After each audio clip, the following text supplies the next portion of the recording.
Welcome to another episode, everyone. Blood Member says that there can be no black and brown unity, that there is no black and brown unity. He, in fact, says F black and brown unity until it hits the penitentiary. He will not believe that there is any black and brown unity until he sees black and brown unity in prison. He says that 85% of the Surenos hate blacks, that the problem is not with Norteños and other Hispanics, that he is not calling them out as a whole, though perhaps he should be. He says that the biggest threat to blacks in Southern California are the Surenos, not the KKK. Let's get into it, man. I'll say what I have to say. And I want to say this real quick, man. Let me give you a viral clip real quick, homie. Black people. This is for the black people. The biggest enemy to black people is not the KKK, bro. The biggest enemy to black people in Southern California, I'm not speaking on the North, I'm not speaking on out of state. The biggest threat to black people in Southern California is the Surenos, bro. That's how the Surenos is the biggest threat to the black people because they don't like us. 85% of them don't like us. You know what I'm saying? My little brother was murdered by two racist Hispanics just so they can get put on the gang. He wasn't an enemy. He didn't gangbang or anything. It was just he was black. And his white friend on the side of him, they let him live and go. They didn't even want him. They just killed my brother and let the other one go.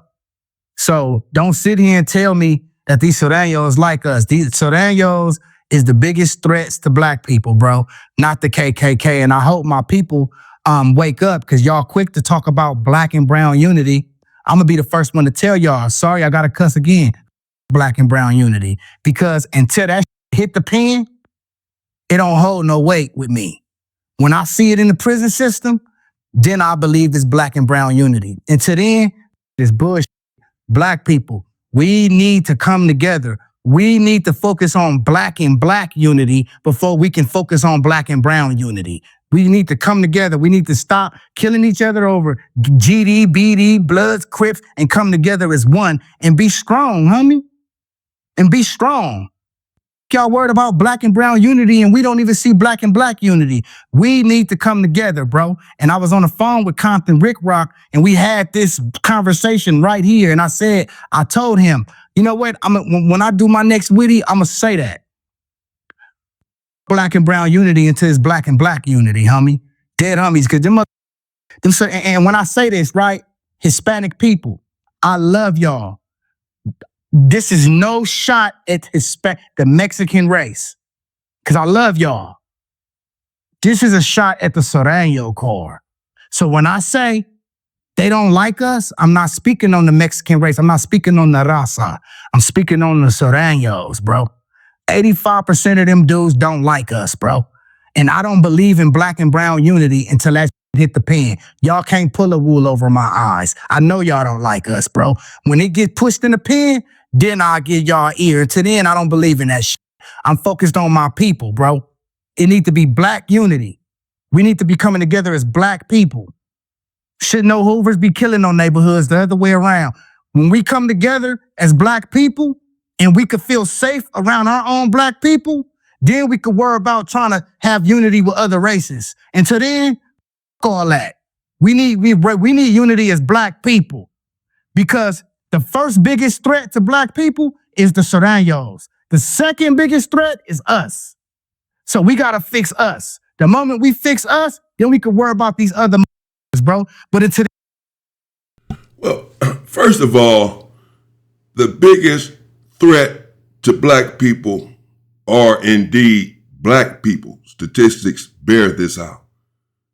It's unfortunate truth, and we hope and aspire to change this and change this soon.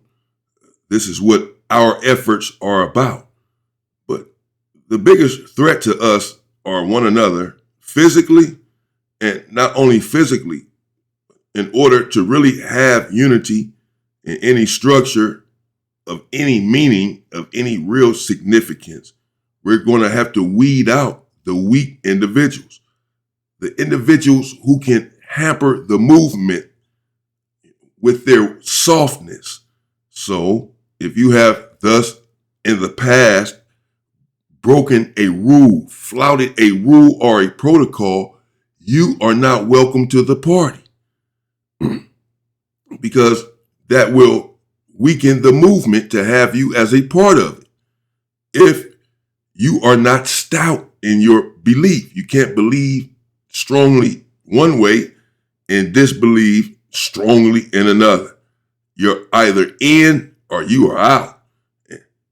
Snoopy Badass, this is this individual here. I don't know him personally, don't know all of his story. I do know that he's self-admittedly got on the stand. He says in defense of one of his boys or comrades or however it went. I don't know. I don't get too involved in the situations. Nevertheless, he admitted himself there on No Jumper and in other situations that he got on the stand, but he says that it wasn't snitching. In order for there to be unity amongst us, we must first weed out the 50-50s, the individuals who don't belong with us. We love them still as a people, our people, and we're going to unite with them at some point. But in order for us to thrive and flourish in our endeavors, if our endeavor is indeed freedom and success amongst our people, then we can't have people among us who we cannot trust. So first of all, you have to call yourself out when you talk about black unity. But I do agree that many of the Surenos, on another note, are indeed, I just wanted to call him out, are indeed racist. This is true. He does speak facts most of the time. Some of the times when I do see him on here, this is, of course, Witty Apparatus is the name of this here YouTube channel. Shout out to Witty. And shout out to Snoopy Badass as well. I am reacting to his content and their content. Nevertheless, this is the same individual who said that blacks were afraid of Mexicans, and then he sort of backtracked, walked that down, and said that that Mexicans are also afraid of blacks or whatever. So he sort of has this rhetoric going on here on the internet. He spoke about other things even here in this interview. I just skipped past it. He spoke about gang banging culture, how it is not the same, and how the rules have changed, etc. But some of these individuals who've been caught with their hand in the cookie jar like to philosophize all of the time about what is right and what is wrong inside of the gang culture. When they get caught, they become very philosophical when they get caught doing something that they're not supposed to do. So I didn't even want to get into that nonsense. Whatever. If you snitch, it's all bad. I don't want to hear why you snitch. I don't care. He says that 85% of the Surenos, as you just heard, I don't have to repeat everything he said, are racist, and that they are the biggest threat to blacks in Southern California. As I played here on the channel, The Inside Story with me, Damian Porter, please subscribe to the channel if you have not done so in recent weeks. It is not just the Surenos who are racist. Many of them are indeed, but some are not. I have strong relationships with many of them individuals, and they are indeed good people. When you get to know them and when they care about you, they go to death with you and for you. I've been there with them. I've been to war with them. I've been in wars with them nonstop, but it was always mutual respect at the end of the day. It's just the politics dictated that, and we did what we had to do and shook hands when it was over. But I've been very close with some of those individuals, man, and they've done a lot for me. Some have more than my own people. That's just the bottom line. I can count on them in different situations. So, yes, the racism is absolutely there, and it's not just the Surenos. As I've played here on the channel, as I've said, it's their entire culture. They've been caught in these viral videos, i.e. Ashley Gonzalez and others. I've played here just recently the Hispanics calling out their own people, calling out their own culture for being anti-black, saying that this is how they grew up. Hispanics of a darker hue have made videos saying the racist experiences that they had growing up in their own household with their own father or mother because they were a darker child. But certainly in their community, teachers, pastors, you name it, all discriminating against them because of their darker tone. So it's not just, he's narrowing it to gang banging in prison. There are individual Hispanics who know nothing about prison, don't want anything to do with prison or the Mexican mafia or Mexican gangs or Surenos or nothing, or any of that, who are racist. They don't even think about the prison aspect of it. He says he'll believe it when the prison aspects change, but it goes deeper than that. It's their entire culture. They are taught this. So it needs to change everywhere from the outside in. Prison is just a microcosm of society. If society changes, then chances are it will convey to prison as well.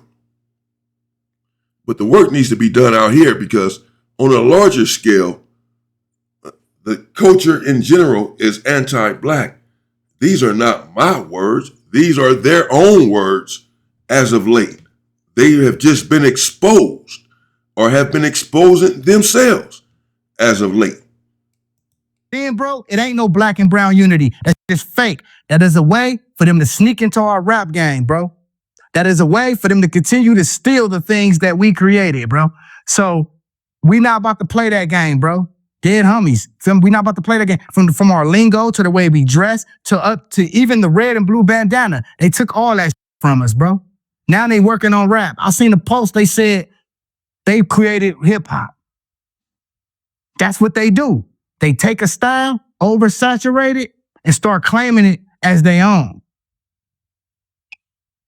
Y'all not pulling the wool over my eyes. Now, do I believe that there's some Surenos that got love for blacks? I do, but it's very rare. It's a very small number, bro. That 13 is based on killing blacks, it's going against blacks, straight up. Like y'all all out here talking about y'all don't want ICE to send them back and do all this, bro. Tell the in the Aryan Brotherhood to go march with them to help make them stay. And I'm gonna tell you why they need to have the whites and the Aryan Brotherhoods to march with them and not the blacks. Because them same Aryan Brotherhoods, them same skinheads with the bald heads is who the Surenos roll with in the prison system against us.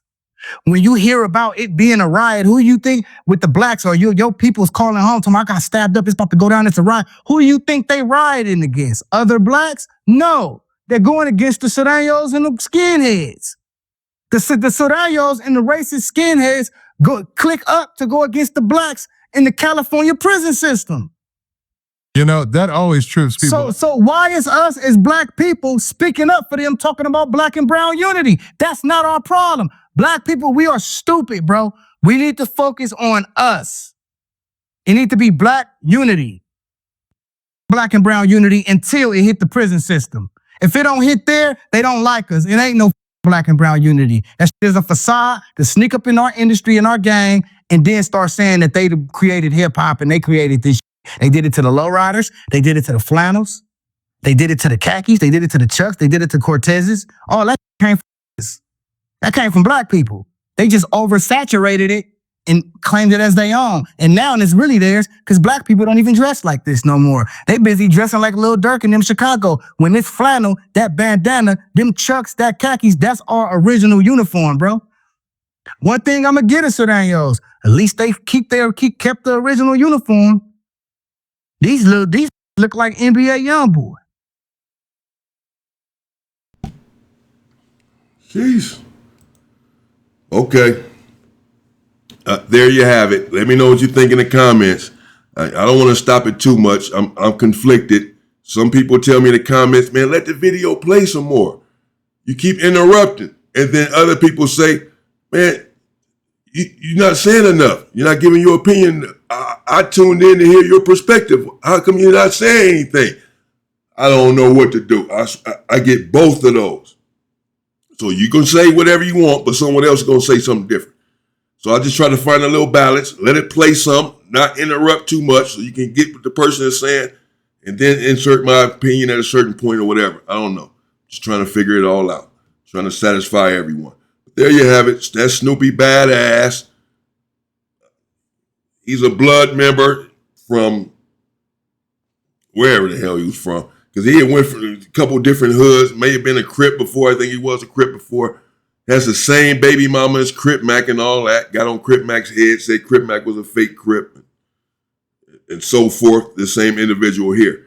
And as I've said, as we know, if you follow the channel, he's been on this topic sort of for some time. I don't want to promote any nonsense myself. But the conversation has been had and is being had everywhere about black and brown unity and ICE and everything else here on the internet. The conversation is being had the last few months or so, and then the Ashley Gonzalez thing or whatever. So yeah, we're going to cover it and have the conversation. Let me know what you all think in the comments. Does he have a point or not? Is he trying to start something, or is it what he said accurate?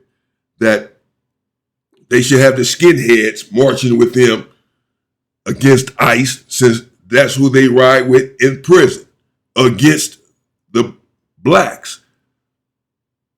And, that 85% that they are the biggest threat to blacks in Southern California. That's what he said, as you just heard. Not my words, his words. I'm just covering it and interested to know what you all think. I found it interesting. I did run across it. He has some strong comments and strong takes. He said, let me give you a viral moment. Then he said all of that. Some of it's probably content, but I'm assuming this is how he really feels as well. He seemed pretty convicted in his statements. I'm just curious to know what you all think. That does it matter if there's black and brown unity in prison? Does that dictate or thus determine in your mind whether or not there's going to be black and brown unity here in society on the street because they have it or do not have it there in prison? That's his strong take on it, that he'll believe it in black and brown unity out here in society when he sees it in prison, which he has not seen. Then he'll give an ear to it. Until then, it's all a ruse. It's a ploy for them to get close, get next to us, usurp our creativity, and claim it as their own. Pretty strong take, I would say. But again, I believe that it's more of a culture thing than just one particular group. The Surenos or the Norteños or what have you. In this case, he said the Surenos, of course. I think it's deeper than that. Many of them will admit and have been saying lately that they have been taught this, not just the Surenos, again, the culture at large. So it's a deeper and bigger conversation, I believe, than just prison and what transpires in prison. The racial aspects in prison are there, have been there, and will probably always be there. There are ways to change that as well. It has subsided some, but the rules, it's a subculture there in prison. The belly of the beast is different than society. The rules of the game need to change out here in society. But I do believe, of course, that black people need unity amongst ourselves before we can do anything with anyone else. It would be impossible. Any relationship that we have with anyone else, that person on the receiving end should be suspicious. The person on the receiving end of a relationship with black people should be wary of that relationship, suspicious even. What do you mean? How can you have unity with us when you don't even have unity amongst yourselves? They should be cautious until we have unity amongst ourselves fully. And I believe that we are heading that way. We are trying. The conversations are being had. And individuals are indeed making efforts towards that.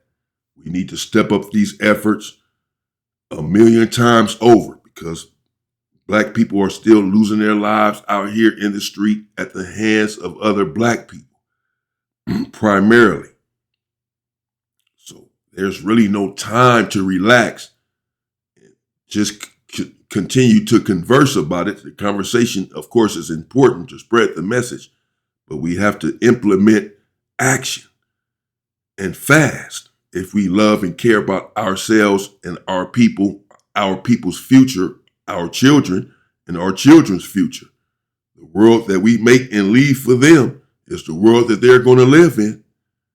So if we care about them, then we better get to work in our communities and stop the violence. So we need unity and fast amongst one another.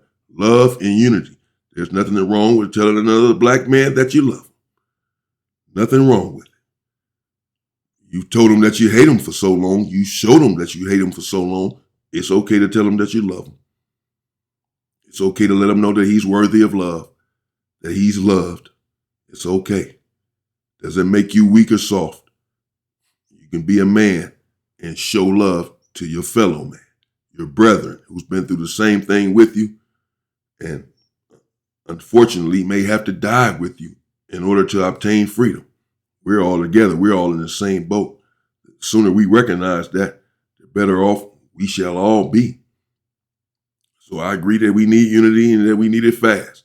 That we cannot really have true, authentic unity with anyone else until we have unity amongst ourselves. How can we? How can we love anyone else if we don't love ourselves first? But the other reasons, I don't know. I do believe racism is involved. Of course, they have admitted this themselves, but it is not all of them.